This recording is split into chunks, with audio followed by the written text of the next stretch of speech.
Good afternoon, everyone. My name is Deepak, and welcome in the Bartender series.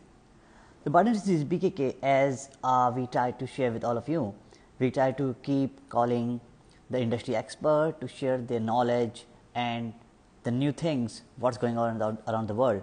In today's episode, we have one of the special topic to share with all of you. I really don't know how many of you heard about the Mead before, but when I heard about the Mead, which is also known as a honey wine, is one of the ancient beverage available around the world, and I got very lucky to invite one of the well-known person in the industry who started this Mead revolution in India itself.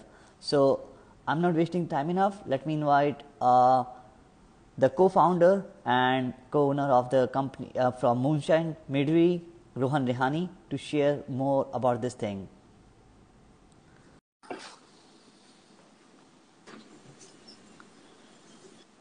Wait, I don't know how to, that better. Hey, hi Rohan. Hey, how are you? I'm good. How are you? Great, thanks for having me over. So, Thanks for you to accepting the request to join this small live talk. for sure, love to tell people about how meat is not there everywhere I go. So, I love to. I was so surprised, as I mentioned before. Like I was so surprised when the first time I read about the Mead, and I'm like, really? How come I've never heard about this particular drink? And yeah, then I start reading on the books on the internet, and then I went through your portfolio and then your company's profile and all this thing, and then I got to know, okay, this is how the things works, and I tried to approach you that Rohan, I want to do a live session with you because, like, honestly, when I did my research, what I found out that in Asia, somebody doing this small made wines, they're doing some this kind of beverage with the 13% ABV. yeah, Okay, but if I'm not wrong, you doing something in 5 to 6 or something, a small level of beverage ABV. Am I right? yeah. We're doing 6.5% alcohol Yeah. So in all our. Yeah. so like I think it's really great to see like how the things are changing about the crafted spirits. So I really want to love to hear understand from your point, which I want to learn, and I'm sure many people also want to ask you many things online. Sure. So let's start with some small things. Like, do you want to introduce about yourself and about the Moonshine Meadery? Sure. So again, I'm one of the co-founders of Moonshine Meats, and we are, I think, India's first and probably maybe even Asia's first meadery. So again, I've said this in other avenues, but starting a meadery wasn't like really on the wasn't like a plan. It's just we came across Meads. My co-founder, he read about Meads in an in-flight magazine about London's first meadery, Gosnells, and he sent me a picture, and I was like, this is damn interesting because history meets mystery. Oldest alcohol known to mankind, and no one knows anything about it. So we first just tried to taste the product. We just didn't know what a mead tasted like. So we were like curious, and we asked a lot of wine shops in India. No one knew what a mead was, and we realized that man, this doesn't exist. So instead of thinking, okay, let's make this commercially, we were like, let's make this as a homebrew level, and we started brewing this at home. And for a good year and a half or so, we were doing that. And there came a time when our friends were willing to pay for it. For legal reasons, I will say that we did not homebrew in India. We were homebrewing outside the country. Because homebrewing in India is illegal. Okay. So, and no, like it's a surprising because even in Thailand it's not legal. So that's why. Okay. Got it. So yeah, so you understand the risks of this thing, but of homebrewing, and say I think the same risk would apply in both countries. So nonetheless, it got to a level where we were like, maybe there is a commercial viability for this after all, and we lobbied the government and asked for an excise exemption. No, not an excise inclusion, because the category for meads did not exist under the rule books. Like you could make wine, or you could make grape wine, or you could make fruit wine. There was no such thing for mead. You can make beer. All those other categories existed. So we applied for a fruit wine license and simultaneously put in an application saying, can you please create the mead category? That took a year and a half because bureaucracy moves slowly. And though we finally got that, and I think we were the first license to have meads. And yeah, that was back in 2017. We launched in 2018. We'd done a couple of small events, etc. before that as well. But we finally launched with bottles in 2018. And Yes, it's since then it's been like a slow and steady growth. Again, we're a homegrown company, so its growth has been slow, and especially the pandemic really set us back a lot. But hopefully now things will just go upwards and upward. How tough it was, like, okay, as like you already explained in the starting, because as per India law there's no thing called like the honey made in the rule books and all. How hard was that for you, like the starting few years or the starting phase? So when you have done a corporate job all your life, right? 30, both Nitin and I, the Nitin is my co-founder, you have no idea of how the bureaucracy functions. So like just to give you an example of how we expected things to work is we put in the application, we both had our jobs, day jobs, and we were like, okay, we won't quit. It'll go in simultaneous. Once the license comes, then we'll quit our jobs. We put in our application in May 2016. By August, the file had not moved beyond the first desk. Okay. And that's when we realized that one of us has to quit and take this up as a full-time role. Nitin at that point of time was married and had children. I didn't have any of those liabilities. And so I quit and I moved in with my parents again. And just would go to the office, the government offices every day, and just get the file moving as much as I could. It took a while. Learned how to move the bureaucracy, how to make things happen. I think what was most interesting was actually lobbying the government to create a new category for meals. That was, I never thought in my life that this is something I'd be doing. So walking into Mantralaya, meeting with the minister, who was really helpful. All of it was eye-opening, if nothing else. So you made you feel like, I think now you feel very happy that okay, I put it myself in one a frame that I have to do it and I did it, right? Pretty much, yeah. Pretty much, yeah. That's great. That's great. So in your journey, like as you said that you quit, you moved with your parents, and that you put it yourself 100% to do these things. From that time and now, how much difference you see? You feel happy about your decision? So actually, interestingly, someone asked me this a few days back. Of course, I feel happy about doing all of this. Like I'm grateful for the journey. I'm grateful for the lessons learned. I'm not sure if I'll do this all again. Okay, it's with, especially the whole lobbying, etc. I think not in the same way. I think we do things a lot different. Do things a little faster for a few things that we could have done. But overall, honestly, Deepak, not much change. Like it's, the goalpost keeps shifting. Like there's a new goal to achieve after this. There's something new to do after this. And so, there is a sense of satisfaction with having created a consumer brand in Alcobev, which is not heavily funded, like not like some of the predecessors in the space before us. So to have created even a small little dent is challenging. It's challenging as hell. So yes, there is satisfaction, but I think internally we realize that there's so much more to go. Right? There's so much more to do. And I think just looking forward to the future, looking forward to doing that. Okay, let's talk. And actually, it's a good thing that you and your partner are still looking forward to go more beyond, and this is what everybody wants. Let's talk about the moonshine. Okay. Okay. First about the moonshine, I'm really curious to know how the name come across and the logo, that the white. The circle. Yeah. So two questions. So the first part I'd already touched upon when I said we started homebrewing first, and all that homebrewing. When people were tasting it, people asked us like, "Hey, is this moonshine?" Because everyone thinks moonshine is illicit, illegally thing. And we'd be like, "No, this is not moonshine." And then finally, when it came time to actually deciding a name, we're like, it's actually a great name. So we went with moonshine, and even now, not many people know the backstory of why we called the brand moonshine. But it's a fun, for us, it's like a fun throwback to the early days. Okay. And about the label, our first branding was a very simple MM, like a capital M and a small m. In fact, you might see it on our Instagram if you scroll way back to maybe 2 years ago, or I think August 2019 is when we changed the brand. We updated the brand, but at that point in time it was MM, very minimalistic. And again, we thought that our target consumer is going to be 35 plus because we were quite an expensive. We were more expensive than regularly commercially available beers in the market at that point in time. We were cheaper than the imports, but more we were in between the domestic and the imports. And so we thought only people who are much older will have it. So we went for a very minimalistic logo and a label thing. It was very font based one. And we realized like within a year and a half, two things. A, there was a disconnect between what we were calling the brand. We were calling it Moonshine, but the channel, the retailer would call it MM. And so this has happened to me. I walked into a wine shop and said, I want Moonshine. And the guy's like, I don't have that. I'm like, I can see the bottle behind you. He's like, oh, you mean MM? So there was like a very clear disconnect, and we knew that we needed to drop the second M and have only Moonshine. And so when we went to our agency, Jungle Gym Studio, they a design agency, they actually came up with this concept of just a circle and Moonshine. And what really appealed to us is because we wanted to have somebody like artwork on our labels. We wanted our labels to be unique in that not every label looks the same.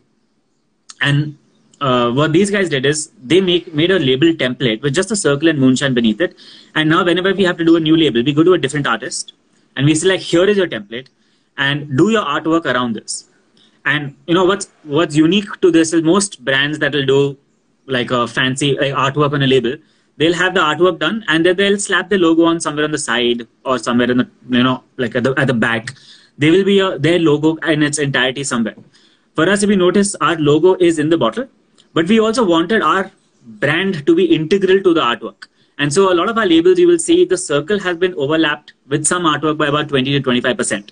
So we actually encourage artists to use the circle as part of the art.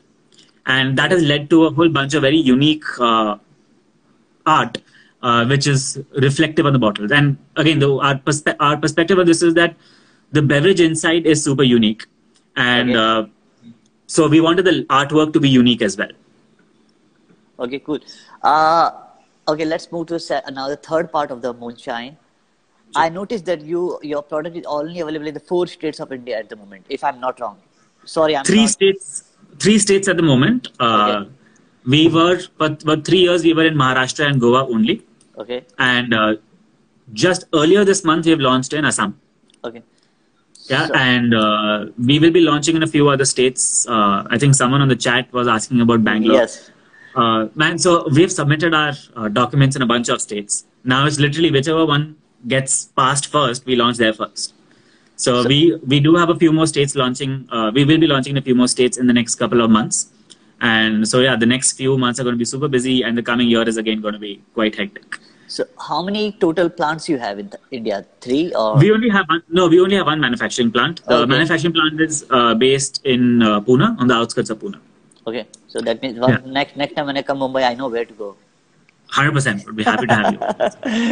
In fact, I think someone asked any plans to visit the plant brewery. So we do conduct mead tours every Sunday. Okay. We only do it on Sunday because the rest of the days are production days, so we don't want production getting A, disturbed, B, there's still a pandemic on, and so we don't want to kind of expose the production team to too many visitors.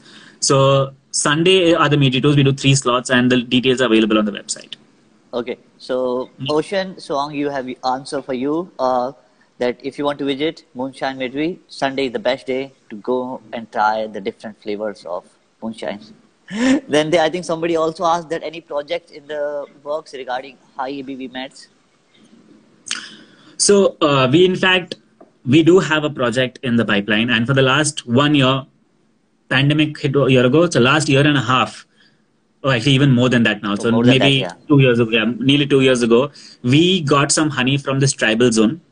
And when we started to talk to these tribals or these representatives of the tribals, they quoted a price which was for the honey, which was like crazy, like super expensive, like 5 times more expensive than what we normally pay. And we realized the only way we can convert this to a mead and make it economical is basically convert it into high alcohol mead. And so we did. We have done a batch of this high alcohol mead, and we had decided to age it for about 6 months before we release it in bottles. And then the pandemic hit. So now we have some really awesome high alcohol 13% mead, which is just sitting and just aging. That's cool. I think we will launch it next year sometime. We will launch it.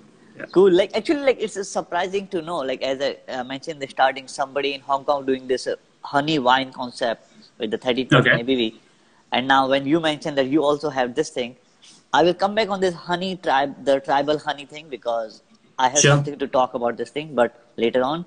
That I think Mr. Ishan, Neil Ishan, he know you, That's why I'm not. he want to see the moonshine art exhibition with artists. Yeah, definitely we do want to do something like that. But again, Time, permit. Yeah, pandemic a lot is of our plans of future expansion, etc., new states. So we were supposed to have launched in Assam a year and a half ago. okay. Okay, we were supposed to have launched in Karnataka a year ago. So all of these plans have been pushed forward, and everything has gotten delayed. So even someone asked another question. Yes. So even about the art exhibition, it's something that we wanted to do, but we put it on hold for the moment. But I mean, it's something that we will do one day. Okay. Like I think someone asked the same thing that about the Kerala, that you have any plan for Kerala. So Kerala, so we're working on it. We require a special bottle. We'll require a slightly larger bottle for the states of Kerala and Andhra Pradesh and Telangana. So that's something we need to make custom. So we'll have to make custom-made bottles for that to happen. So probably, hopefully, actually, you know what? It's going to happen next year, next financial year. I think looks like once this pandemic go down, I think your brand will come up. I have a question for you, but before that, Sure. let's go with something basic. What is made? So, okay. You already is explained, but let's go with the basic to everybody, because Okay. we have many new viewers over here. Got it. So just the way wine is made by fermenting grapes and beer is made by fermenting barley, mead is made by fermenting honey. Okay, that's pretty much it. Honey converted into alcohol is mead. It's the oldest alcoholic beverage known to mankind. It predates agriculture, predates beer and wine by maybe like a couple of thousand years at least. And yeah, every civilization all over the world has had some form of mead as part of their culture. So, for example, the ancient Egyptians drank mead, the ancient Chinese drank mead, the Greeks knew mead as ambrosia, drink of the gods. The Romans drank meads as well. The Vikings drank meads. A lot of Eastern European countries still drink meads. And India also had a culture of meads. It was, if you've heard of the word Madira or Madhushala, the root word is madh, which is honey. Even the word mead comes from the Indo-Latin word medu, which comes from the Sanskrit word madhu. So the etymology of mead itself comes from Sanskrit. Like the root comes from Sanskrit. And so yeah, mead was also a part of like the Indian subcontinent many thousand years ago. So. And what do you what your research say? From where the first origin of mead come across?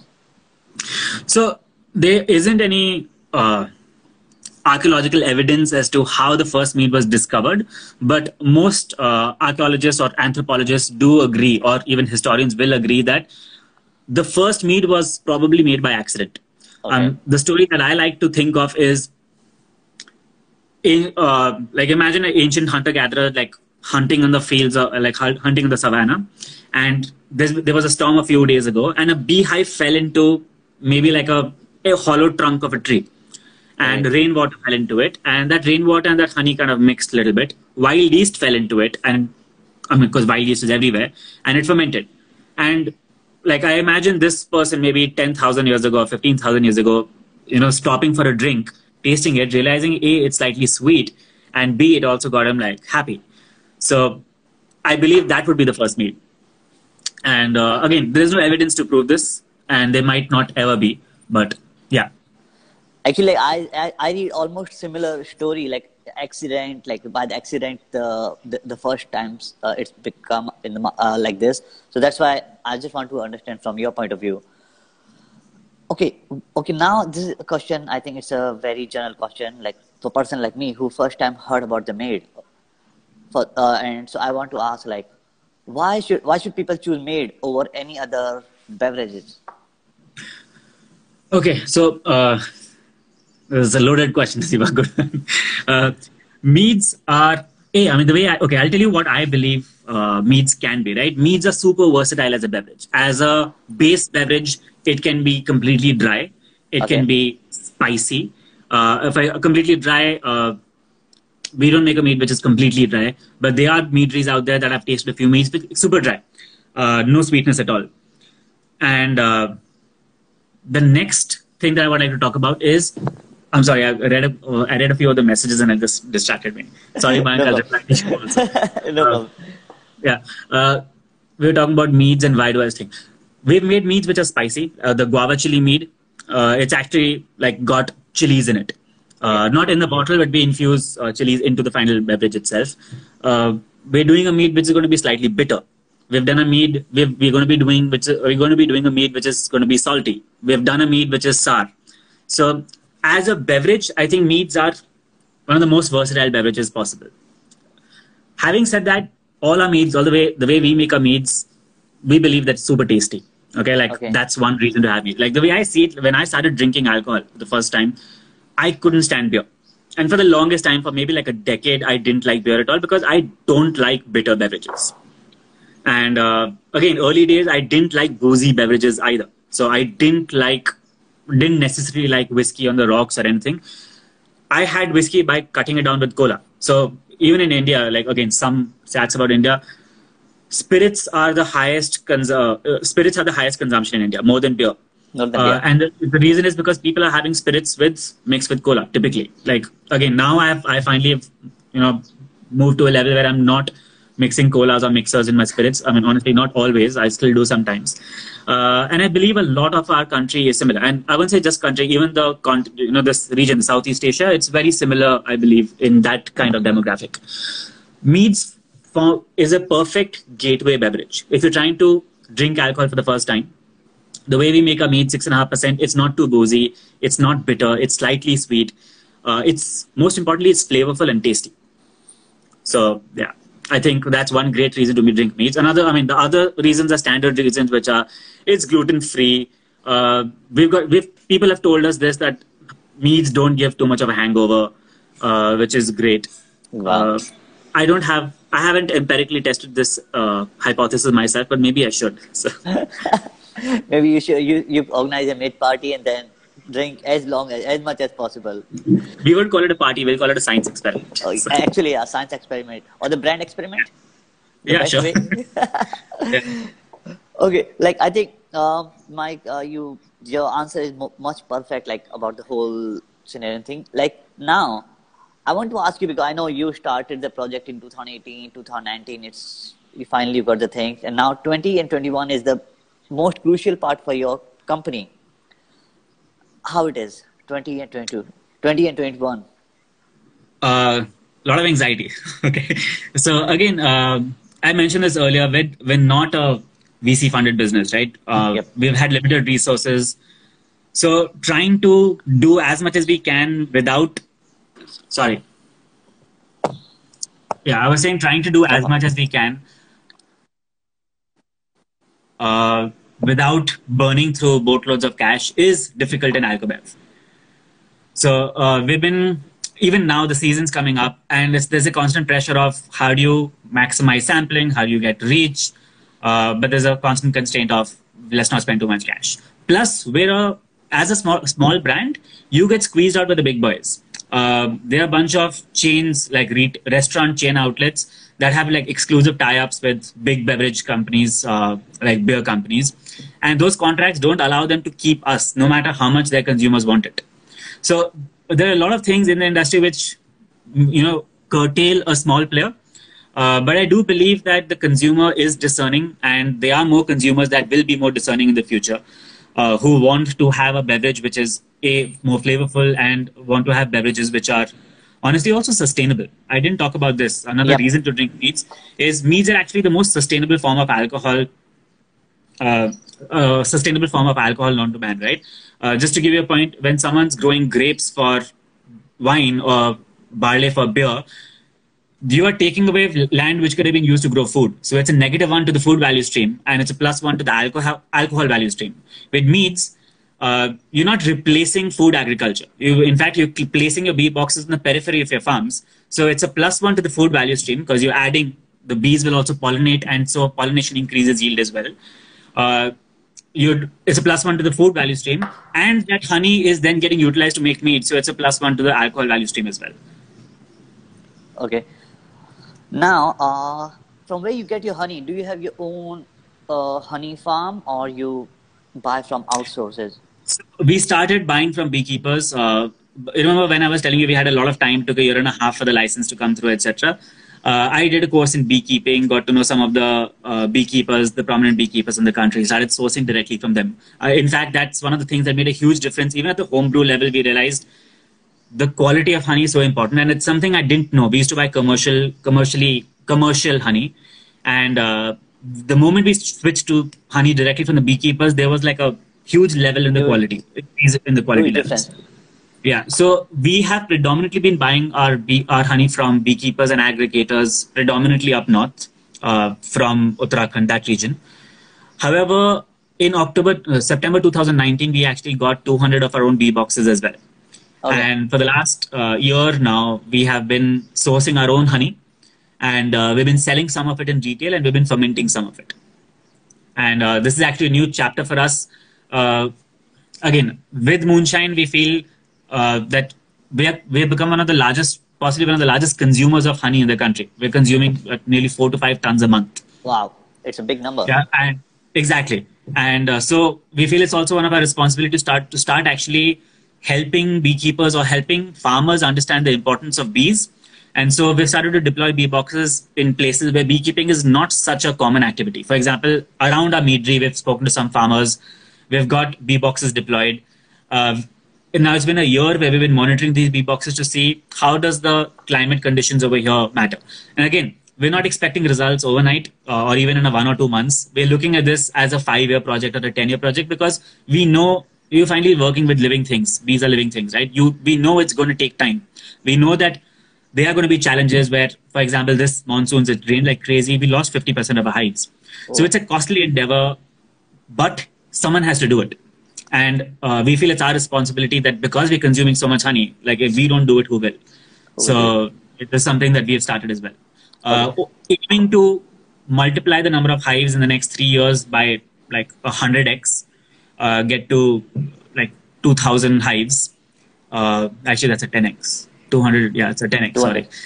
Yeah, get to 2,000 hives in the next 3 years, and so overall, basically start controlling our supply chain completely. From literally, we want to go from bloom to bloodstream, like literally from the flower, the nectar of the flower getting converted to honey being collected, converted into mead, being bottled, and then put into the consumers. And we want to control that value stream completely.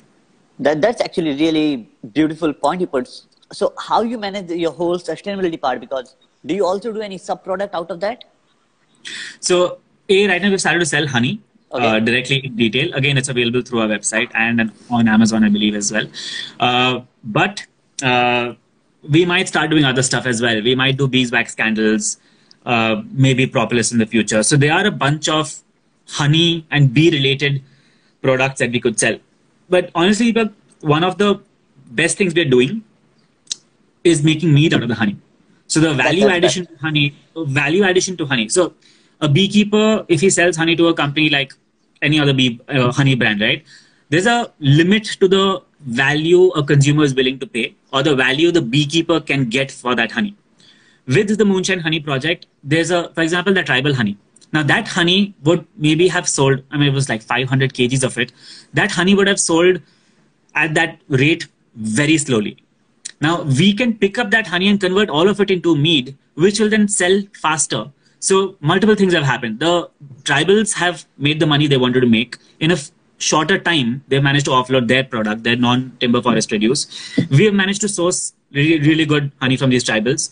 And through the mead and through the marketing, we can actually talk about these tribals. We can talk about the fact that they go into the forest they fast for 5 days before they go into the forest and collect the honey, because for them the forest is like their goddess mother, and they're collecting this honey, which is like a gift to them. So that narrative, to be able to bring it to the consumer, I think it's an important part of the entire journey as well. Sure, that's for sure. Actually, my next question come on the same thing. As of course there are few bars in the Asia who do this honey projects. If I name it, Bar Trigona in Kuala Lumpur. Ashish got this project about the bar hives. So in their bar, they use only honey to make all the drinks, and they support the bee hive project. So if you're getting one drink in that bar, that means you're supporting a bar hive. Yeah. With your drink. Yeah. In fact, I think that's a great example of what we should do and what we don't do yet. Is basically say that with every pint of meat that you buy, every pint of moonshine that consumers are buying and tasting, you're actually supporting beekeepers. You're actually supporting the ecology. I'm going to make a note of this. This is something we should do. We do talk about it on and off, but because there's so much, our story has so many narratives, right? There's so many things to talk about. This, we can talk about the sustainability, we can talk about how our beverages are flavorful. We finally come to a thing of, I mean, we have to choose one thing to talk about primarily. And I think this is something we could take up as well. Also, like if I share about another good example about the honey. In Bangkok, we have Teens of Thailand, which always in Asia 50 Best Bar. So Okay. they have their honey project. So this is very interesting. It's related to what you just say about the tribal honey. So they collect honey from all the part of Thailand, including the mountain, the riverside, the ocean side, you can say, the deep forest, and the best part is every honey have a different taste. Yeah, completely. So how you think that if it's this kind of honey, how much the taste going to be different for the maid? So, in fact, someone asked a question along this direction as well. How much does the taste of the meat depend on the honey, or is it always about the fruits and spices? So, you're completely right. What I find very unique and interesting about honey is that honey, like grapes, right? There's a provenance to it. Where you source the honey makes a difference, and the reason is because the bees are going to different flowers to collect the nectar. So the flavonoids and polyphenols in the nectar get translated into the honey, which we finally get. And again, I'm talking from an Indian context. We have such a wide diversity in honeys itself. And even for our honey project, we don't talk about honey having health benefits because everyone talks about honey having health benefits. It's known. We actually talk about how honey is actually tasty. It doesn't have to be the uniform mass commercial thing, right? Where they're kind of adding different honeys to get the same taste every single time. We believe that honey should be something. For example, if you go to a fruit vendor and buy a mango, right? You don't expect every single mango to taste the same. Right. You expect a difference in that because it's a natural product. So why should honey be any different? And when we do mead tours, we actually start with 6 different types of honey. Okay, we actually say here are 6 different types of honey, and each one tastes different. And every single time we fermented it with different honey, the taste of the mead changes. For example, the cedar honey, when we converted that into mead under a brand called Project X, that actually won a gold at the European Beer Challenge. That had almost like butterscotch-like notes. That's from the honey itself. We didn't add anything else. When we fermented, and again, we haven't released this commercially, but when we fermented the mustard honey, it tastes like alcoholic lemonade. So, have you had Limca? Of course, I'm from India, so of course I Yeah. So you've had Limca. You know what Limca is, right? So yes. It tastes like Limca during fermentation, but alcoholic Limca. And so again, the honey really makes a difference to what the meat tastes like. However, coming to the moonshine context, we predominantly use multiflora honey for our meads because when we started, we weren't sure people will understand what a plain mead would, what a traditional mead would taste like. So we started off with an apple cider mead, which has apples added to it, or a coffee mead, which has coffee added to it. With moonshine, we don't use any artificial flavors. Everything is real and natural. And which is why, because it's what we do, most of what we do is mostly fruit forward or spice forward, we use multiflora honey. Because the taste of the honey is not as important over here because it really gets overshadowed by the fruits. However, when we do something like a Project X, the honey that we use really matters. In the traditional honey, as a traditional mead as well, which is a combination of 3 different honeys, it's got multiflora honey. Currently, it's got ajwain honey and orange blossom honey, but we might switch away from ajwain to maybe an acacia honey. So I don't know, like you making me feel come back to India and try all this flavor. Right? You should. Like, I'm looking forward to actually having you over the mead.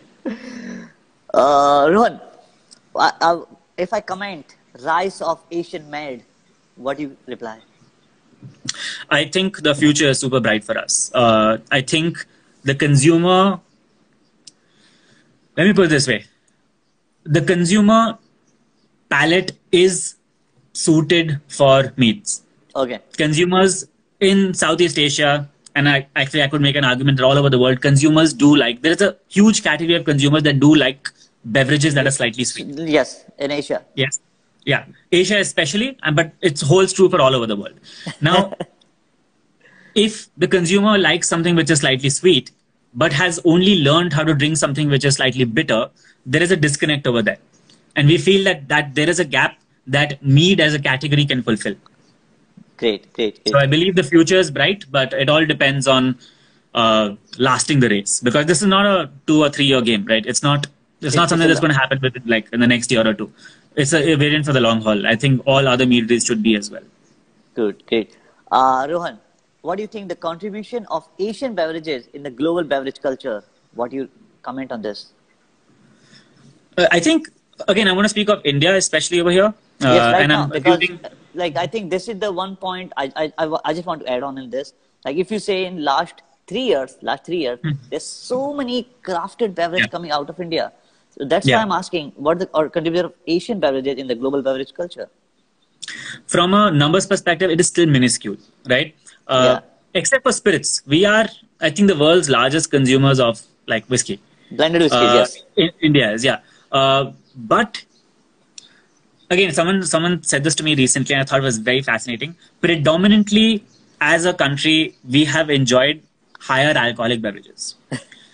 But with time, over the last maybe 10 years or maybe 15 years, there's been an increasing rise in people who are drinking alcohol not to get buzzed or drunk, but who are drinking alcohol because they enjoy the flavor of it. the gender And flavors. that number is growing slowly and steadily. And I believe that spirits is will in a few years, maybe 10 years, will decline, and lower alcoholic beverages like wines and beers and meads, those will, especially in India, again, I'm talking because spirits outsell like everything else by 50%. So I think in our subcontinent, beers, wines, and meads, the lower alcohol stuff will start to rise even more and more. And especially, I feel again with meads being flavorful, I think that's going to be like The new thing. taking a larger piece of the pie. Great. That's looking forward for this. Okay, I think we have now because we have the Q&A round, so we have some questions over here. Let me share from here. Okay, Sure. can we expect a moonshine meadery something like Sula in the future? Media like Sula.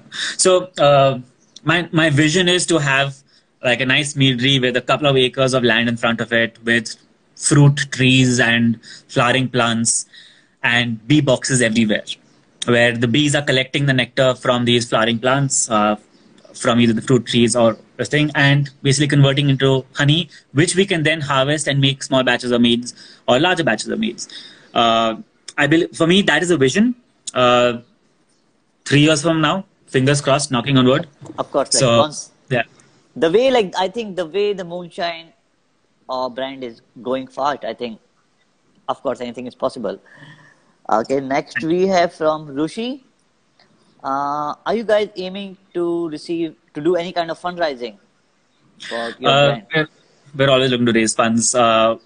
Again, this is something you should DM me offline, and I'll connect you to my partner who looks at all of the things. Okay, Rishi, you have your answer. Next, we have Pratu. So does type? Yeah, actually, you already answered Yeah. this thing. You already This was answered a this question. thing. Yeah, someone had asked. Yeah. So you already answered this thing. Then let me go back to the top because. So we have.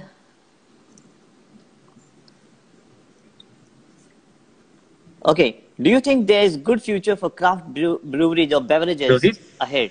So, yeah. Again, I mean, fundamentally, the way I look at it, fundamentally, what is a craft brewery doing, right? It's making more flavorful beer.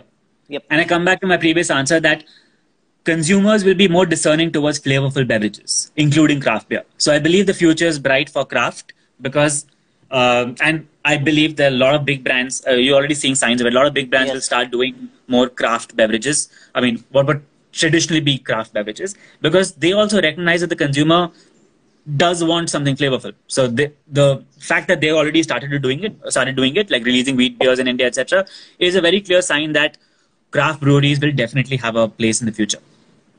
Cool. So we go to our next question. Prathu. So this is does type of honey introduce more? This is the same thing. But Same question. actually, it's the same one what she the posted here. Then we have.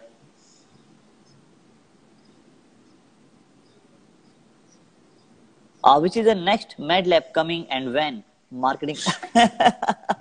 So the last time I did an Instagram live, I kind of announced the Mead Lab before it was supposed to be announced. So this time I will not say anything. I can tell you that tomorrow is when we're launching it. Wow. We're starting the pre-orders for it. Great. So you But have do I your do answer. I do want to leave a little hint. is that the color of this meat is going to be very, very unique. Okay, that's all Wow. I'm going to say. Not the black or the pink, right? I can neither confirm nor deny that. Okay. A question from the entrepreneur point of view. How difficult was it for both of you to leave your jobs and taking the risk to jump into something new? It was difficult as hell, right? I think more for Nitin than for me because I wasn't married, didn't have children. Yes. This was something which, if it failed, I would have 3 years of a cool story to tell, right? For Nitin, he would have 3 years of opportunity loss of because he took a massive pay cut to like come start Moonshine. So it was difficult, especially from understanding what the family situation is and all of that.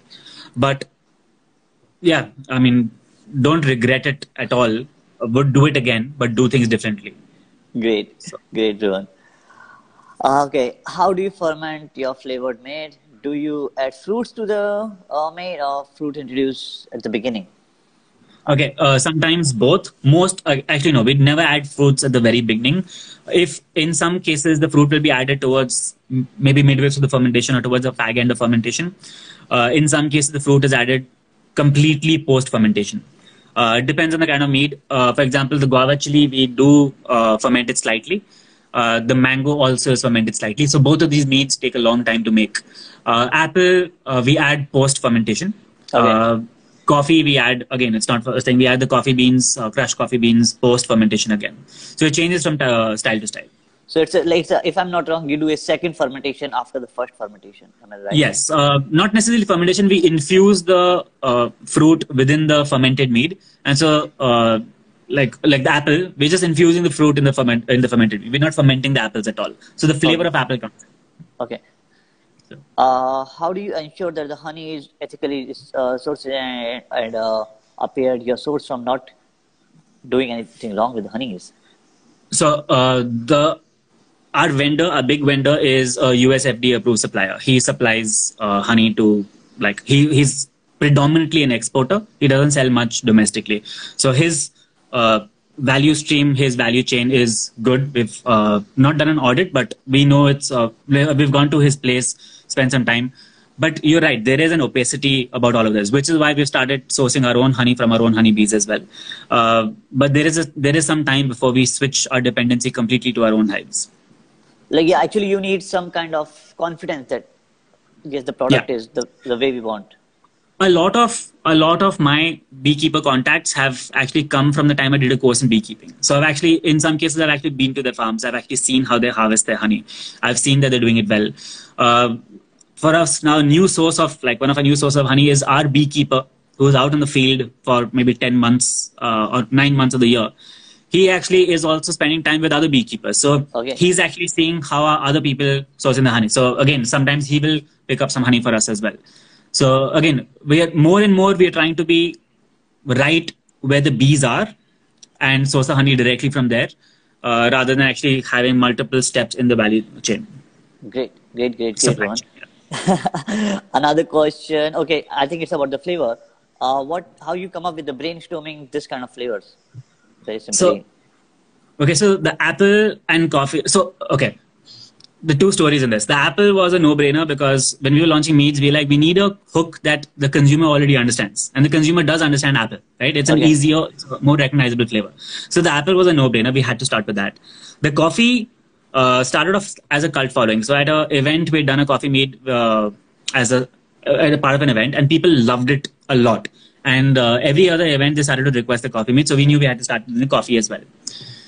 A lot of the other flavors are honestly, we'll be just sitting and having a meal. For example, the Thai ginger and kaffir lime, the galangal and kaffir lime mead. That was like a bowl of tom yum soup, and we're like, these flavors would be interesting in a mead. The grilled pineapple mead was, again, this is during the first lockdown. Saw a friend, a mead maker, in fact, in South Africa, grilling some pineapples in his backyard. Just like there was a picture of him grilling, and I was like, that's pretty interesting. So next day, bought some coal, bought some pineapples, soaked the pineapple in rum and some allspice leaves, grilled it over coal, and put it inside some mead, and it tasted fantastic. And we're like, okay, yeah, we have a new mead, grilled pineapple mead. So a lot of these flavors are just us brainstorming. Okay, And also there's an element of, since Neil, you mentioned mango chili. Mango, we knew we want to do something with mango, but man, honestly, mango is a, like everyone does mango. Like, what's unique about it? We don't want to be doing what everybody else does. We want to do something new and innovative. And something that I've tasted in the past is a little salt and chili on top of a mango, which tastes fantastic. And we were like, why not recreate that in a bottle? So, which is why the mango chili mead. And the guava chili mead is a straight up, it's from childhood, right? You've done any road Of trip in course. India, you would have like the guys coming with guavas with cut with salt and chilies, and we're like, man, that again in a bottle. So, Okay, thank you, buddy. Like, okay, we have like one question. I think I can answer this thing. So, Anjaria asked, Nishant asked that, okay, what the difference between Mad and the Breezer? So, of course, the Mad is the brewed thing, and the Breezer is just your lemonade and the rum. So, breezers have breezers are, yeah, it's spirit. I mean, in this case, because made by Bacardi, so rum with water, carbonated water, and flavor and colors. Mead, the way we make a meads are all natural and all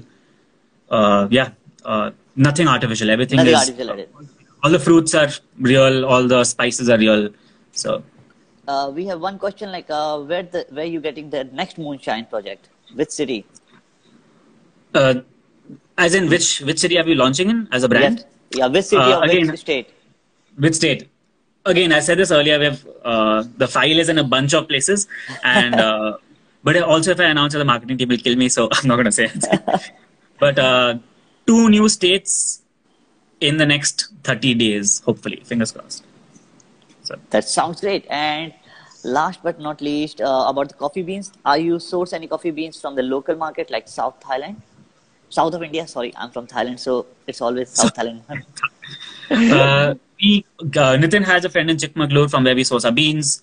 We're actually looking at sourcing beans from some other people as well. We've done a couple of collaborations with there's a roastery called Subco. They recently launched a year and a half ago. So we've done a collaboration project with them. We're working on a collaboration project with Black Panther Coffee. So again, we're trying to also work with producers and people who are using coffee and doing very innovative stuff with coffee, trying to work with them as well. But currently, we're sourcing directly from a farm in Chikmagalur. That's great. So now we are on the final stage of our live talk. But actually, Rohan, I love the whole explanation from your side, and it's really good to see how this whole crafted beverage culture coming out of India. Also, like this, really interesting. So, what do you think's going to be after few? Okay, after 30 days, you say you already coming. You think what going to be the next Uh, drinking culture? Drinking culture, again, I mentioned this earlier. I touched upon it, but I believe lower alcohol and flavorful beverages will see an uptick. We'll see a We, sharp we, uptick in the near future. Plus, I think gin and tonic, like the gin cocktails culture, is here to stay for a while. India has a whole bunch of craft rums coming out soon. So yes, that's also going to be super interesting to see how that plays out. But I believe gin is here to stay for a while as a spirit. But from a fermented beverages perspective, I believe craft beer, flavorful craft beer, and craft meats. I think craft will take, starting center stage. cool. Rohan, last but not least, any guiding message from your side to everyone? To everyone, Yes. okay, I'm gonna have to take a line from one of my favorite movies, Bill and Ted's Excellent Adventure. Yeah, man, just be excellent to each other. So, but if I had to give, like, I mean, someone asked something about entrepreneurship. From a perspective of entrepreneurship, the only thing I can say is tenacity. Just stay at it, even when things look bleak and you feel like giving up. Stay at it. Having said That's that, you should know when to give up. Okay. Yeah. thank you very much, Rohan. Thank you for this wonderful session, and hope to see you soon in India. But most important, I want to say thanks behalf of everybody who's watching, that sharing your time and knowledge about Made and sharing this amazing Made culture to India. Thank you so much. I really appreciate the opportunity to have me on. Thank you. Thank you very much, Rohan. Hope to see you real soon. Yep, likewise. Thanks. Bye. Thank you. Bye bye.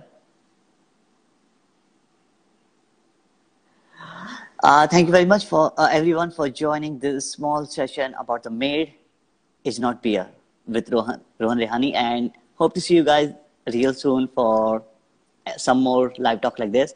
If you want to watch this conversation again and want to share with your friend, we will upload on IGTV and YouTube.